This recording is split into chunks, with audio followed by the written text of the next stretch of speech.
खबर आपको देंगे। नेशनल साइबर क्राइम एजेंसी का मुल्क भर में गैर कानूनी कॉल सेंटर्स के खिलाफ ऑपरेशन ग्रे जारी है। कार्रवाइयों के दौरान 6 गैर मुल्की और 3 मकामी सहूलतकारों समेत 93 अफराद गिरफ्तार किए गए हैं, जबकि 12 कॉल सेंटर्स सील कर दिए गए हैं।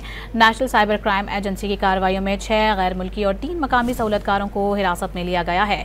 साइबर फ्रॉड और डिजिटल मनी लॉन्ड्रिंग में मुलविस नेटवर्क के जरिए गैर कानूनी मुनाफा बैनुल-अक़वामी डिजिटल चैनल से मुंतकिल किया जा रहा था।